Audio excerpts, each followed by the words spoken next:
I'm basically saying if you can't exceed expectations, you probably shouldn't take that client.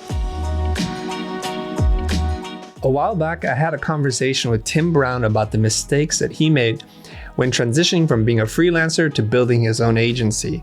We had a lot of fun talking to each other, and we'll link that whole conversation down in the description below, but I wanted to distill his presentation into something a little more concise so that hopefully more of you will learn from these lessons that Tim and so many others had to learn the hard way. My first mistake, I found depending totally on freelance income before I had systems and habits in place for client acquisition. So I actually tried to do the business while I was in college at first. I quit a restaurant in a huff. I had the whole dramatic thing where I had one client, and the chef at that restaurant was just a total jerk to me that day, and I ran out, and it was really dramatic. It was scary because I had that one client. That summer I maybe got 3-4 clients, and I was making websites, I was doing logos, I was doing all that stuff. But once I graduated from college, I felt the obligation to go join up with another agency, and I did find that doing the transition at the tail end of a 2.5, 3-year stint at that agency and turning into the marketing director there and stuff like that was way easier because I had less pressure on my income. I think that's the scariest part. I love this dude, Sean McCabe. I don't know if you've ever chatted with him. He's been on the channel. He talks about the overlap method, and that's something that I took to heart and overlapped. I actually was able to exceed my income at the agency with my freelance income. So mistake number 2, charging hours on bigger projects. This is how my old agency did this. And I always felt dishonest, to be honest. And I'm not telling anyone they're doing it wrong, but for me, this was a mistake because I felt dishonest because I, 1, hate tracking time, and 2, often would get things done in way less time than I said I was going to get it done in. Or we quoted out, right? Somebody else quoted it out and now I'm getting it done. Or I have to take longer and there's all this pressure internally. So I don't know. I just always found that hours were a mistake. And to me, charging for value in deliverables was better. I like deliverables. I know that you're a proponent of the value-based. I like deliverables too. Okay. I do. I just think about the value-based thing. Sometimes it's really hard for clients to understand, or I haven't had a ton of success. I've really experimented with it, charging, figuring out what that result is. It's just the result is always a little obscured. It's marketing. It's hard to get a revenue increase or a profit increase and really stick to that in my experience. So I like having very clear deliverables and pricing for those. But there's always a little bit of that mindset of this is an investment, not an expense. And I'm always trying to make you money with everything I do. And then another mistake I made is not filtering clients to ensure that you can exceed expectations. There's clients that have reasonable expectations, and then there's clients that actually don't know how to, they may not know how to manage that project internally. Either there's a marketing manager there, or there's somebody there, the owner that doesn't understand what you do. You kind of need them to understand. We have an education and expectations meeting before we do a proposal, which is just educating them a little bit on what we're trying to do. And then here's what you can expect. Here's the types of the result that you can expect over this 6 to 12 month period. And if that's not in line with what you're hoping to pay for, then we're probably not the greatest fits. It also comes down to how much value is it to their business? Is it a high value to their business, or are they so small that it really isn't that much value to their business because it's percentage of 25% increase in business on a $500,000 business is just not that much money. So they shouldn't spend money on you, even if you can provide great work. My mistake number 4, stopping pushing on your own marketing when you have a good amount of business. Now this is one that somebody told me real early on. I'm so happy that they did, because I had whatever, 2-3 websites or something I was working on. And I was kind of stressed out with the amount of work that I had. I was working on these websites, and any business development stuff or anything like that was just gone. I wasn't thinking about it at all. I was like, I'm swimming in business, with my 2 or 3 clients.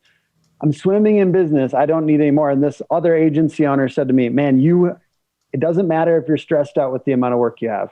If you don't keep those systems in place, if you don't push on your own marketing, if you don't find new ways, and I think systems to get new clients, like how many proven systems to get new clients do you have in place?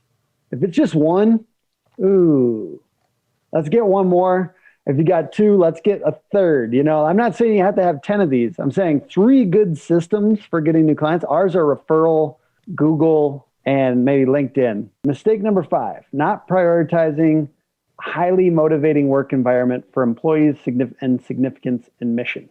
I need significance in my life. And maybe if I'm the owner of this company, equity and money, and, I see a little bit more closely the changes in our clients' lives. Like I have closer relationships sometimes, and I see them getting better, and it's like a little bit more pointed.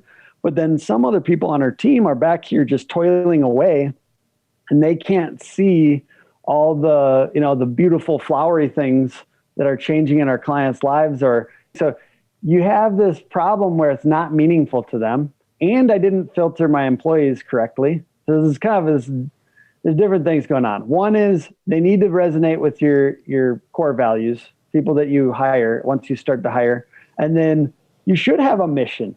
You should have a mission that matters, and that it's not just, fluff and corporate speak and synergy. You know what I mean? So ours is to change our clients' lives, to save them time, to get them more leads, and to make a positive impact on our community. We call it, we have big up on the wall, champion the underdog. We're trying to make a motivating work environment with swag and this mission and going out and volunteering and donating and these types of things. That's stuff that makes you feel like you didn't just waste another year of your life just trading money for a paycheck. Mistake number 6, being the linchpin. This was my mindset as an employee. I wanted to be a linchpin at my company. Another Seth Godin thing, like his great book, Linchpin. The idea of creating a place where it's all centered around my talents, though, was not extremely attractive to me.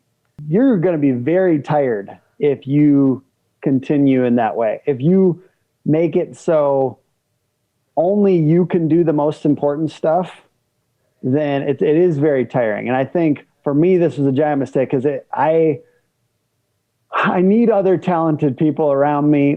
And sometimes those people have egos too. That's another thing. They have egos, but I'm grateful for them. Sometimes I'm grateful for all that because I need other talented people. I don't have the energy at a certain point to just be this linchpin. So as an employee, I wanted to be the linchpin. As a business owner, I want to not be the linchpin. And investors, I have a friend that's private equity, and they call it the key man problem.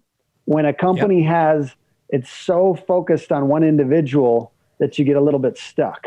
To me, it's around that 10-person mark where you're trying to maybe hand off some of those crucial elements.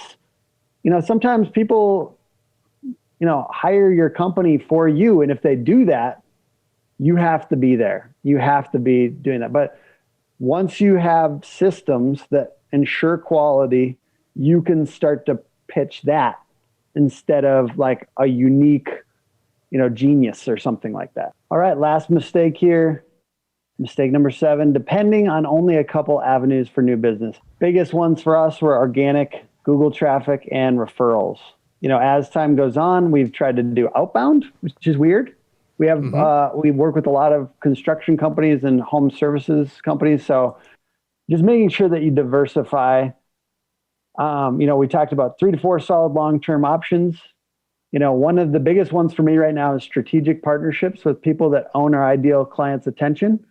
We're, talking to a roofing CRM later today and like doing some content with them. We do content with people that's strategic partnerships. What do we have that's valuable that we can do with this client? We can create content with them. We can do videos with them. We can tag them on social. We can hype them up. We can be nice. And we can connect them to each other because they're in the same niche. So that's good. And strategic partnerships sometimes involve a signed agreement. Sometimes we have a little card that just says like, $500 and like, just give us a client. It's $500. We hand that out. I don't hand that out that much, but we have all kinds of things. We're like always nudging people and just like, hey, if you got referrals, we're here. We're making content with them.